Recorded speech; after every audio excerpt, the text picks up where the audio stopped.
ایک مسئلہ بتا کر آگے بڑھتا ہوں، دوسرے مسائل شروع کروں گا۔ رمضان میں نمبر 1 وطر کے مسائل میں سے پہلا مسئلہ، نبی صلی اللہ علیہ وسلم فرماتے ہیں الوطر حق فمن لم یوتر فلیس منا۔ دیکھو حدیث نبی صلی اللہ علیہ وسلم الفاظ نبی صلی اللہ علیہ وسلم 3 بار بولتے ہیں، دیکھو ایک بار ہو گیا، پھر دیکھو الوطر حق فمن لم یوتر فلیس منا، الوطر حق فمن لم یوتر فلیس منا۔ ترجمہ کیا ہے اس کا؟ وطر کی نماز حق ہے، جو الوطر حق وطر کی نماز حق ہے 3 رکعت، فمن لم یوتر فلیس منا، جو شخص وطر کی نماز نہ پڑھے وہ ہم میں سے نہیں ہے۔ وہ صحیح ہوئی، وہ سب بات کا وہی ترجمہ ہے، وطر کی نماز حق ہے، جو شخص وطر کی نماز نہ پڑھے وہ ہم میں سے نہیں ہے۔ وطر کی نماز حق ہے، بس جو شخص وطر کی نماز نہ پڑھے وہ ہم میں سے نہیں ہے۔ دیکھو نبی صلی اللہ علیہ وسلم وطر کی نماز نہ پڑھنے والے کے لیے کچھ گناہ ایسے ہیں جن کو بعض علماء کرام نے مستقل کتاب بنا کر وہ حدیثیں جمع کی ہیں، جس میں نبی صلی اللہ علیہ وسلم نے یہ گناہ کرنے والا ہم میں سے نہیں ہے، یہ گناہ کرنے والا ہم میں سے نہیں، بول کر جو حدیثوں میں نبی صلی اللہ علیہ وسلم نے فرمایا ان حدیثوں کو جمع کیا ہے۔ تو اس میں سے ایک حدیث ہے، ایک روایت یہاں پر ہے کہ وطر نہ پڑھنے والا بندہ وہ اسے نبی صلی اللہ علیہ وسلم فرماتے ہو ہم میں سے نہیں ہے۔ اب ذرا بتاؤ، ٹھنڈے دل سے سوچو ذرا، اگر ہمارے آقا ہمارے کو کہہ دیں تو ہم میں سے تو میرا نہیں با بول کر تو ہمارے کو کون پکڑا دیتا؟ بولو قیامت کے دن اگر ہمارے آقا بول دیں کہ تو میرا نہیں با جہاں با تو بول کر بولے تو پھر ہمارا حال کیا ہو جائے گا؟ جس کو اللہ تعالیٰ شفاعت کا حق دے گا، اگر وہ ذات خود ہم نے کون ہے کہ اللہ معلوم نہیں، اللہ کون ہے، پھر اس کا طور طریقہ سر سے لے کر پیر تک کون معلوم نہیں، اللہ میں چھوڑ دو اللہ اسے، تو ہمارا کیا حال ہوگا اس وقت میں؟ تو اس لیے اگر ہماری آقا شفاعت کرنا ہے تو پھر اس لیے ہمیں اعمال پر جمے رہنا ہے۔ اعمال میں سے ایک عمل ہے وطر کی نماز، اس لیے وطر چھوڑنا نہیں ہے۔ دوسری بات ہے عام دنوں میں وطر کی نماز بغیر جماعت کے تنہا اکیلے پڑھ لیتے ہیں، رمضان میں وطر کی نماز جماعت کے ساتھ پڑھاتے ہیں۔ فقہا فرماتے ہیں وطر کی نماز رمضان میں کیسا پڑھنا ہے، وطر کی نماز کا مسئلہ کیا ہے رمضان میں؟ اس مسئلے میں فقہا کے 2 قول ہیں۔ نمبر 1 آخر لیل میں تہجد کے بعد پڑھنا افضل ہے، تو وطر کی نماز کب پڑھنا ہے اس مسئلے میں دو باتیں ہیں، 2 قول فقہا کے۔ تو نمبر 1 آخری رات کے آخری حصے میں تہجد کے بعد پڑھنا افضل ہے۔ دیکھو چونکہ اجعلوا آخر صلاتکم الوطر، نبی صلی اللہ علیہ وسلم وطر کی نماز کو تراویح تہجد کے بعد پڑھتے تھے۔ اسی کو بعض دوسرے حضرات نے نبی صلی اللہ علیہ وسلم جب تہجد کے بعد وطر پڑھتے تھے تو ان لوگوں نے اس روایت کو پکڑ کر نبی صلی اللہ علیہ وسلم حضرت اماں عائشہ رضی اللہ عنہا سے روایت مروی ہے، کل آپ کو سنایا تھا میں کہ اماں عائشہ رضی اللہ عنہا سے کسی نے پوچھا نبی صلی اللہ علیہ وسلم کی نماز کی کیفیت کیا ہے، تو اماں عائشہ نے کیا فرمایا؟ نبی صلی اللہ علیہ وسلم رمضان میں اور غیر رمضان میں 11 رکعت پڑھتے تھے۔ تو اس حدیث کو لے کر کسی طبقے کے لوگوں نے اس سے تراویح کو ثابت کر دیا۔ بہرحال تو اس سے کیا معلوم ہو رہا ہے؟ وطر کی نماز تہجد کے وقت پڑھنا معلوم ہو رہا ہے۔ دیکھو ایک بات تو یہ، دوسرا فقہا کیا فرماتے ہیں؟ پہلے بات سمجھ میں آ گئی کہ تہجد کی بات پڑھنا افضل ہے۔ دوسری بات دیکھو، دوسرا مسئلہ کیا ہے؟ تراویح کے بعد پڑھنا افضل ہے۔ تراویح کب پڑھتے ہیں؟ رمضان میں پڑھتے ہیں، تو تراویح کے بعد پڑھنا افضل ہے، کیونکہ آپ صلی اللہ علیہ وسلم نے صحابہ کو تراویح جس طرح پڑھائی تھی اسی طرح وطر بھی اسی وقت جماعت سے پڑھائی تھی۔ اگر رمضان میں وطر تہجد کے بعد پڑھنا افضل ہوتا تو آپ صلی اللہ علیہ وسلم متصلاً نہ پڑھاتے، نیز جماعت کی افضلیت زیادہ معتم بشان ہے وقت تہجد کی افضلیت سے۔ تو رمضان میں وطر تراویح کے بعد جن 2 دن یا 3 دن نبی صلی اللہ علیہ وسلم تراویح پڑھیں جماعت سے، تو ان 2 دن یا 3 دن نبی صلی اللہ علیہ وسلم تراویح پڑھانے کے بعد میں وطر بھی جماعت سے پڑھائی گئی۔ تو اس سے ثابت کیا ہو رہا ہے؟ وطر کی نماز رمضان کے موقع پر رمضان میں تراویح کے بعد پڑھنا تہجد میں پڑھنے سے افضل ہے، یہ ثابت ہو رہا ہے۔ اب دیکھو اور ایک مسئلہ سمجھیں، اس کے بعد آگے دوسرے مسائل شروع کر رہا ہوں۔ جب وطر کی نماز پڑھتے نہیں کیا، اس وقت میں عام طور پر لوگ کیا کرتے رہتے ہیں؟ رکعت توڑتے وقت میں ایسا چھوڑ کر بھی رکعت بنتی ہے، ایسا چھوڑنا نہیں، توڑنا نہیں، ایسا اللہ کو رکعت بنتے رہتے ہیں۔ میں جو سورہ پڑھنا ہے، جو آیت پڑھ لیتے نہیں، قرات سے فارغ ہونے کے بعد، سورہ جو پڑھنا ہے پڑھنے کے بعد فارغ ہونے کے بعد قرات سے، اس کا پھر تکبیر بولتے ہوئے خالی ہاتھ اٹھانا ہے، اللہ اکبر کا ہاتھ اٹھا کو پڑھ لیتا، ایسا چھوڑنا نہیں، ہو چھوڑنے کا نہیں ہے۔ بات سمجھ میں آگے چلے اور ایک مسئلہ سمجھے یہاں پر، دوسرا یہ ٹاپک ہو گیا، آگے دوسری ٹاپک ہے نماز میں قرآن دیکھ کر پڑھنا کیسا ہے؟ نماز میں قرآن دیکھ کر پڑھنے سے نماز فاسد ہو جاتی ہے، دیکھ کر پڑھنے کی شریعت میں اجازت نہیں ہے، کسی فقیہ کے پاس بھی اس کی اجازت نہیں ہے۔ بس پورے ٹاپک کا خلاصہ وہی ہے، ایک بات میں بتا دیا آپ کو۔ آگے دیکھو ایک مسئلہ تو آپ کو بتانا تھا جو میں بتا دیا آپ کو، اس کے اور کئی مسائل ہے زکوٰۃ کی مسائل، آپ وہ بیان سن لیں یا پھر پوچھ لیں آپ کے پاس کتنی پراپرٹی ہے، کتنا پیسہ ہے، آپ کا انکم کیا ہے، کہیں آپ انویسٹ کریں کیا، یا پھر آپ کی تنخواہ کسی میں سے کوئی آپ کا یجمان کاٹتا ہے کیا، وہ آپ کے مسائل ہیں، وہ آپ پوچھ لے سکتے ہیں انفرادی طور پر۔ دوسرا مسئلہ ہے صدقۃ الفطر کے احکام، اور اس کے بعد کا مسئلہ ہے عید کے دن، جمعے کے دن اگر عید کی نماز ہے تو کیا کرنا ہے، اور تیسرا مسئلہ ہے عید کے احکامات مسائل۔ اب کے لیے آج کے لیے سن لیں صدقۃ الفطر، فطرہ کسے دینا ہے، کس پر واجب ہے، تو وہی نصاب ہے کہ موجودہ نصاب کے اعتبار سے جس آدمی کے پاس 80 پر 7 گرام 480 ملی گرام سونا، سمجھ میں آ گئی، 80 پر 7 گرام 480 ملی گرام جس کے پاس سونا ہے، یا پھر جس کے پاس چاندی 360 گرام 612 گرام 360 ملی گرام چاندی جس کے پاس ہے، مطلب 8 تولے سونا ہے، 8 تولے سونا اور 7 گرام ساتھ میں ہے، اور پھر جس آدمی کے پاس 612 گرام چاندی ہے تو اس آدمی کے پاس اس آدمی کے اوپر زکوٰۃ بھی فرض ہو جائے گی، اور دوسرے قربانی وغیرہ بھی، قربانی کی مسئلہ اور اس سے اور آسان ہے، تو اس کے اوپر زکوٰۃ بھی ہوگی، فطرہ بھی ہوگا، قربانی بھی ہوگی، بہت سارے مسائل، اس کے لیے مالی مسائل اسے دینا پڑے گا، ادا کرنا پڑے گا۔ دیکھو صدقہ فطر واجب ہونے کے لیے صاحب نصاب ہونے کی شرط فقہاء احناف کے نزدیک ہے، تو یہ آدمی ان میں سے کسی ایک کا مالدار ہونا بول کر فرماتے ہیں۔ صاحب نصاب کا مطلب یا تو وہ زکوٰۃ کا نصاب اس کے پاس موجود ہو، یا پھر اس کے پاس چاندی کا نصاب موجود ہو، وہی 612 گرام اس کے پاس سونے کی پیسہ ہو، کیش ہو، یا پھر کچھ سونا ہے اور کچھ چاندی ہے، تو پھر اس وقت بھی وہ آدمی 612 گرام چاندی مول سکتا ہے۔ 1.5 لاکھ 2 لاکھ پیسے ہیں تو اس کے اوپر بھی زکوٰۃ واجب، کیا بولتے ہیں اسے، زکوٰۃ بھی واجب ہو جائے گی اس کے اوپر۔ 2 تولے سونا ہے، کچھ چاندی ہے، اور پھر ایسے آدمی کے اوپر صدقہ فطر بھی واجب ہوگا، قربانی بھی واجب ہوگی، زکوٰۃ بھی واجب ہوگی۔ صدقہ فطر کی مقدار کیا ہے، اب کیوں ادا کرنا، کتنا ادا کرنا ہے، دیکھو تو کھجور، جو، کشمش اور پنیر سے دیا جائے تو ایک سا کھجور، کشمش، تو ان سے اگر دیا جائے تو کیا کرنا ہے، 3.5 کلو دیا جائے۔ 3.5 کلو کتنے ہوگے، کھجور کشمش، وہ 500 سے آگے ہو جائیں گے، اور 500 کیا ہے، 500 کیا 2000 سے آگے بڑھ جائیں گے وہ تو اس سے دینا ہے۔ اگر گیہوں سے دیا جائے تو آدھا سا بولے تو وہ ناپنے کا آلہ اس زمانے میں، تو وہ 3.5 کلو کا ہوتا ہے، 3 کلو پار ہو کر رہتا ہے وہ۔ جو کھجور کشمش ہے تو پھر وہ 3.5 کلو دینا ہے، یا اس کی قیمت دے دینا ہے غریب آدمی کو، کسی دن آگے بتا گی۔ نمبر 2 آگے دیکھو، گیہوں سے دیا جائے تو آدھا سا مطلب 2.25 کلو گیہوں، 1 کلو 630 پر 5 گرام 820 پر 7 ملی گرام، دیکھو پوائنٹ ٹو پوائنٹ لکھے علماء کرام، وہ چلر کو چھوڑے نہیں، اسے حساب برابر بتانا آپ کو۔ لیکن صاحب نصاب لوگوں کو چاہیے کہ وہ گیہوں میں سے بھی ایک ہی سا دے دیا کریں۔ اب دیکھو اب کیا فرماتے علماء، گیہوں بھی ہندے وہ 1 سا 3.5 کلو دیوکا کو بولتی ہیں، کئی کو نوٹ احتیاطاً بہتر ہے کہ 1 کلو 750 گرام یعنی 2.25 کلو دیا جائے۔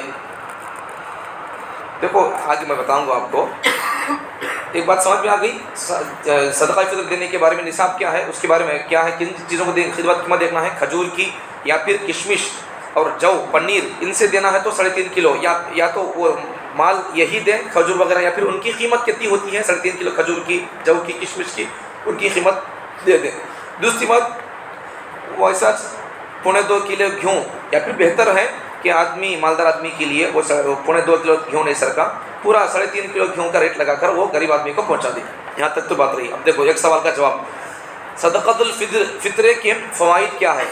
2 فوائد یہاں علماء نے لکھے ہیں۔ نمبر 1، اس سے روزے کی تطہیر ہو جائے گی۔ روزے میں اگر ہمارے سے کوئی کمی بیشی ہو گئی، بےہودہ کی باتیں ہو گئی تھی، بیکار باتیں ہو گئی تھی، تو اس سے صدقۃ الفطر سے وہ ہماری بےہودہ باتیں اس سے پاک، جیسا بعض فقہاء اور علماء فرماتے ہیں، حضرت وکی بن جراح رحمۃ اللہ علیہ فرماتے ہیں، بڑے محدثوں میں سے انہوں فرماتے، جس طرح نماز کے لیے سجدہ سہو ہے، کئی سجدہ سہو ہے، سو غلطی ہوگی تو اس کی درستگی کے لیے، تلافی کے لیے، وہی ساتھ فطرہ ہے نہیں کیا، روزے میں کیا تو چھوٹی موٹی ہمارے سے بےہودہ باتیں نکل گئیں تو پھر اس کی تلافی کے لیے ہے وہ۔ دیکھو ایک تو یہ فائدہ روزے کی تلافی کو چھوٹی موٹی غلطیوں کے نا۔ دوسرا فائدہ کیا ہے؟ دوسرا فائدہ ہے غریب کا چولہا لگ جانا، اس کے گھر میں بھی عید ہونا ہے، سب خوشی سے رہنا اس کے واسطے ہے۔ اب اس کے لیے اگر ہمیں 30 پر 5 روپے یا پھر 70 روپے دیں گے، پھر اس سے ان کے گھر میں چولہا لگنا اور عید شان سے نہیں ہو سکتی ہے۔ اس لیے جہاں تک ہو سکے آدمی دل کھول کر اگر دے گا تو پھر اس سے وہ آدمی کے خوشی سے اس کے گھر میں اس کے بچوں کے لیے کپڑے وغیرہ کا انتظام ہو جائے گا۔ آگے دیکھو، ہاں ایک بات آپ کو اچھی بتاؤں گا آپ کو، نبی صلی اللہ علیہ وسلم کے دیکھو اب یہاں جو گیہوں کے بارے میں کیا بولے، کھجور کشمش پنیر کے بارے میں کیا بولے، 3.5 کلو گیہوں ہونا، 3.5 کلو ہونا کو بولے، ایک سا ناپنے کا آلہ، وہ 3.5 کلو ہوتا ہے وہ۔ اب لیکن اب یہ گیہوں کے بارے میں کیا بولے، 2.25 کلو بول کر بولے، 2 کلو سے کم۔ اب دیکھو یہ 2.25 کلو کہیں کیوں بولے، دیکھو حکمت کیا ہے۔ دیکھو نبی صلی اللہ علیہ وسلم کے زمانے میں، اس زمانے میں کیا ہوتا تھا، پرانے زمانے میں نبی صلی اللہ علیہ وسلم کے زمانے، اس وقت کے زمانے کا حال کہ اس زمانے میں گیہوں زیادہ قیمت تھی، بڑے بڑے بادشاہ قسم کے لوگ بھی گیہوں کی روٹی، گیہوں کبھی کبھار ان کو ملتی تھی۔ تو مطلب کیا ہے، اس زمانے میں گیہوں زیادہ قیمت کی تھی، اس لیے آدھا گیہوں 3.5 کلو نہیں، اس کا ہاف 2.25 کلو تو بولے سو۔ اس وقت گیہوں کا ریٹ گر گیا ہے، تو اس واسطے اگر 3.5 کلو گیہوں کی قیمت دیں گے تو بہت بہتر ہو جائے گا۔ یہ بات ہے، تو اس زمانے میں گیہوں کی قیمت زیادہ تھی، اس لیے اس کو 2.25 کلو دینے کا، اس کی قیمت دینے کا کہا۔ اور اس زمانے میں وہ چیزیں کھجور وغیرہ کم قیمت تھی، زیادہ بکتے بھی تھے، اس لیے وہ کم قیمت تھی، اس لیے وہ 3.5 کلو دینے کے لیے کہا ہے۔ تو آج کے زمانے میں گیہوں کی قیمت بہت کم ہے، 40-50 کے اندر ہی ہے، 50 کے اندر ہی ہے، 40 پر 3 سے۔ تو اس لیے اگر 3.5 کلو گیہوں کا ہی اگر گیہوں کا ریٹ بھی لگا کر دیں گے تو پھر بہت فائدہ ہو جائے گا۔ آگے دیکھو، اگر کوئی بندہ دوسرے ملک میں رہتا ہے تو ان کوسے ملک کے حساب سے صدقہ فطر دینا ہے۔ دیکھو اگر کوئی غیر ملکی شخص مثلا ہندوستان میں اپنا صدقہ فطر ادا کرنا چاہے تو اسے ہندوستان کی نہیں بلکہ اپنے ملک کی قیمت کا اعتبار کرنا ہوگا۔ اگر کوئی دوسرے ملک کا آدمی ہمارے ملک میں رہتا ہے تو پھر کیا کرنا ہے، اس کے ملک میں ان جو چیز دینا چاہتا ہے، جس چیز کی قیمت کے ذریعے سے ان صدقہ فطر دینا چاہتا ہے، یہ چیز کی قیمت اس کے ملک میں کتنا ہے اس کے حساب سے انہیں ادا کرنا پڑے گا۔ اب دیکھو اگر کوئی ہندوستان کا بندہ عربستان چلے گیا تو دیکھو اس کا مسئلہ دوری کا، دیکھو مثلا ہندوستان کا کوئی شخص ملازمت کے لیے دوسرے ملک گیا ہوا ہے اور وہ وہاں سے اپنے گھر والوں کو فون کرتا ہے کہ اس کا صدقہ فطر وطن میں ادا کر دیا جائے، وہاں سے فون کر کے بولتا ہے یہاں کی ادا کرو بول کر، تو وہ جس ملک میں مقیم ہے وہاں نصف سا گیہوں کی جو قیمت بنتی ہے اسی اعتبار سے اس کی طرف سے صدقہ فطر نکالا جائے گا، ہندوستان کی قیمت کا اعتبار نہ ہوگا، ان کون سے ملک میں ہے کہ اس کی قیمت کا۔ صدقہ فطر میں کنٹرول کا ریٹ کا اعتبار نہیں ہے، شہروں میں حکومت کی طرف سے جو کنٹرول ہوتا نہیں اس کا ریٹ کا کوئی اعتبار نہیں ہے، اور مارکیٹ ریٹ کا اعتبار ہوتا ہے۔ آگے دیکھو چاول وغیرہ سے صدقہ فطر ادا کرنا، اگر مصنوع اشیاء گیہوں، جو، کھجور، کشمش کے علاوہ غلہ جات چاول کے ذریعے ہو صدقہ فطر ادا کیا جائے تو اس میں وزن کا نہیں بلکہ قیمت کے اعتبار ہوگا۔ اگر کوئی بندہ دوسری چیزیں دینا چاہتا ہے تو پھر اس میں بھی کیا ہے، چاول وغیرہ دینا چاہتا ہے تو اس کے تول کو میں 3.5 کلو دے تو نہیں، اس کی قیمت لگا کر دینا پڑے گا، یعنی نصف سا گیہوں یا 1 سا جو وغیرہ کی جو قیمت بازار میں ہے، 1 سا گیہوں 3.5 کلو گیہوں کی قیمت بازار میں کتنا ہے، یا پھر 1 سا جو کی قیمت کتنا ہے بازار میں، تو اس کے ریٹ کے حساب سے اسے چاول وغیرہ اس کے بخت چاول لے کر اسے صدقہ کر دیا جائے۔ صدقہ فطر کے چند ضروری مسائل، صدقہ فطر کی صبح کب دینا ہے، یہ صدقہ فطر عید الفطر کی صبح صادق پر واجب ہوتی ہے، لیکن اس سے پہلے بھی دے سکتے ہیں، آگے مسئلہ آئے گا۔ لہذا جو شخص اس وقت موجود ہو اس پر واجب ہے، عید الفطر کے دن جو بندہ موجود ہے اس کے اوپر صدقہ فطر واجب ہے، اور جو عید الفطر کی صبح صادق سے پہلے وفات پا گیا اس کے اوپر ضروری نہیں ہے، نہیں زندہ نہیں رہا تو کیا ہے، اس کی طرف سے دینا ضروری نہیں ہے، اس پر واجب نہیں ہے۔ اور جو بچہ صبح صادق سے قبل پیدا ہو گیا اس کا صدقہ فطر والد پر واجب ہوگا، جو بچہ سحری کے وقت پیدا ہو گیا، نماز سے پہلے پیدا ہو گیا تو اس بچے کی طرف سے بھی اس کے باپ کو فطر ادا کرنا پڑے گا۔ اور جو بچہ صبح صادق کے بعد پیدا ہوا، مطلب 5:20 کو پیدا ہوا یا 5:20 کے بعد پیدا ہوا، تو اس بچے کے اوپر صدقہ فطر واجب نہیں ہے، اس سے پہلے پیدا ہوا تو دینا ہے اس کو۔ دیکھ نمبر 2، ہر مسلمان پر صدقہ فطر واجب ہے، خواہ وہ مرد ہو یا عورت ہو، آزاد ہو، غلام ہو، بچہ ہو، بوڑھا ہو، سب کے اوپر ہے، چاہے وہ لوگ روزہ نہ رکھے ہوں، آگے مسئلہ آئے گا، چاہے وہ لوگ روزہ نہ رکھے ہوں ان کے لیے بھی صدقہ فطر دینا واجب ہے، غلام کی طرف سے بھی دینا واجب ہے، عورت کی طرف سے بھی دینا واجب ہے۔ ہاں یہاں آگے بات آئے گی اور بھی کئی باتیں آئیں گی۔ صدقہ فطر کے واجب ہونے میں مال پر 1 سال گزرنا شرط نہیں ہے، وہ سب زکوٰۃ کے لیے ہے، وہ اس کے لیے نہیں ہے، بلکہ اگر عید کے دن صبح صادق سے پہلے وہ نصاب کا مالک ہو تو اس پر بھی صدقہ فطر واجب ہے۔ اگر کوئی بندہ کسی کے پاس عید کے دن 2 لاکھ روپے آ گئے، اب تک اس کے پاس 2 لاکھ روپے نہیں تھے، 50 روپے نہیں تھے، عید کے دن اس کے پاس 2 لاکھ روپے آ گئے، تو پھر اس آدمی کے اوپر بھی صدقہ فطر واجب ہے۔ اسی طرح اس مال کا مال نامی ہونا شرط نہیں ہے، مال کا بڑھتے رہنا کیا ضروری نہیں ہے۔ نمبر 4، بچے کا اگر مال ہے تو صدقہ فطر اس کے مال سے نکالا جائے، اگر اس کا مال نہیں ہے تو باپ اپنے مال سے بچے کا صدقہ فطر ادا کر دے۔ اگر بچے کا مال ہے تو اس بچے کے مال سے ادا کر دے، نہیں تو پھر بچے کا ماں باپ اپنی طرف سے ادا کر دے۔ نمبر 5، بالغ اولاد کا صدقہ فطر خود انہی پر واجب ہے۔ بالغ بچے ہیں تو پھر ان کا صدقہ انہیں ادا کرنا ہے، باپ پر ان کا صدقہ فطر واجب نہیں ہے۔ اگر بالغ اولاد مالدار نہیں ہے تو پھر ان کا صدقہ فطر نہ باپ پر واجب ہے نہ خود ان پر واجب ہے۔ کتنا مسئلہ دیکھو عجیب، بالغ بچے پر واجب ہے لیکن اگر ان مالدار نہیں تو پھر کیا کرنا ہے؟ باپ پر ان کا صدقہ فطر واجب نہیں ہے، ان بالغ ہیں ادا کرنا ہے۔ نہیں مالدار نہیں ہے بچہ تو پھر اگر بالغ اولاد مالدار نہیں ہے تو پھر اس کا صدقہ فطر باپ پر واجب نہیں ہے اور نہ خود اس پر واجب ہے، اس پر بھی واجب نہیں ہے، اگر ادا کر دے تو کوئی بات نہیں ہے۔ نمبر 7، عورت کا صدقہ فطر خود اسی پر واجب ہے، عورت کا بھی صدقہ فطرہ ان سے ادا کرنا ہے، شوہر پر واجب نہیں ہے۔ زکوٰۃ کا ہی مسئلہ ہے، زکوٰۃ بھی عورت پر واجب ہے، مرد بانے نہیں پڑتے سونا چاندی تو پھر ان کو انہوں پہنتے تو پھر انہوں ادا کرنا سو۔ اگر کوئی شوہر بیوی کی اجازت سے اس کا بھی صدقہ فطر ادا کر دے تو جائز ہے، لیکن اس کی اجازت ضروری ہے۔ اسے بولے بغیر تمہیں ادا کر دیے یا پھر تمہیں ادا کرتی کا کو دیکھ لو کہ تمہیں مسئلہ سن لیے، اس کا ادا کرنا کا کو بول تمہیں ادا نہیں کرے اب تو پھر کیا ہو جائے گا؟ ادا کرتی بول کر بولے دیتی ہے، پھر بعد میں اسے گناہ ہو جائے گا، بعد میں بھی ادا کرنا پڑے گا، عید کے بعد بھی گناہ ہو ادا کرنا پڑے گا، اسے معاف نہیں ہوگا۔ اگر کوئی اگر شوہر ادا کرتا ہے تو پھر بیوی کو سنانا چاہیے، اجازت دینا چاہیے، میں ادا کرتا ہوں تمہارا کو بول رہا ہوں اسے۔ اگر بلا اجازت ادا کرے تو جائز نہیں ہے۔ دیکھو البتہ اگر امام ابو یوسف رحمۃ اللہ علیہ فرماتے ہیں اس صورت میں بھی استحساناً ادا ہو جائے گا، کیونکہ عادتاً شوہر بیوی کا بھی صدقہ فطر دے دیتا ہے۔ صدقہ فطر انہی لوگوں کو دیا جائے جن کو زکوٰۃ دینا درست ہے۔ زکوٰۃ کسی کسی دینا ہے، 8 لوگوں کو دینا ہے، قرآن سے ثابت ہے۔ یہاں پوائنٹ نوٹ کرو، زکوٰۃ کا مال ادا کرنے کے لیے اللہ تعالیٰ نے اختیار نبی کو بھی نہیں دیا۔ اللہ بتایا کسے دینا کہو، نبی کو اللہ نہیں بولا تمہیں کسے چاہیں بول دو لوگ زکوٰۃ دینے کے واسطے کو نہیں بولا، بلکہ زکوٰۃ کسے دینا ہے اللہ تعالیٰ نے 10ویں پارے میں اللہ تعالیٰ 8 لوگوں کو بتایا ہے، انہیں کو دینا ہے زکوٰۃ، اس کے علاوہ کسی کو دینا نہیں ہے۔ تو پھر جن کو زکوٰۃ دینا ہے انہیں کو یہ صدقہ فطر دینا ہے۔ صدقہ فطر کافر کو یا سید کو دینا درست نہیں ہے، ایسا زکوٰۃ بھی کافر کو دے سکتے، سید کو دے سکتے۔ ایک شخص اس لیے زکوٰۃ کے پورے مسائل رمضان سے پہلے سننا چاہیے۔ ایک شخص کا صدقہ فطر کئی لوگوں پر تقسیم کرنا بھی درست ہے۔ اگر صدقہ فطر ایک بتانی آپ کو، تو اگر 3.5 کلو گیہوں کا دیتا ہے آپ تو پھر 200-300 آگے ہو جائے گا، تو پھر اس وقت میں اگر وہ 200-300 روپے ایک ہی دینا کیا ضروری نہیں ہے، کچھ 50 روپے ایک آدمی کو، 50 روپے ایک آدمی کو دے سکتے، ایسے دے سکتے کئی لوگوں کو، لیکن وہ بنگلے کھاتے سو فقیروں کو دینا کو آگے مسئلہ آئے گا۔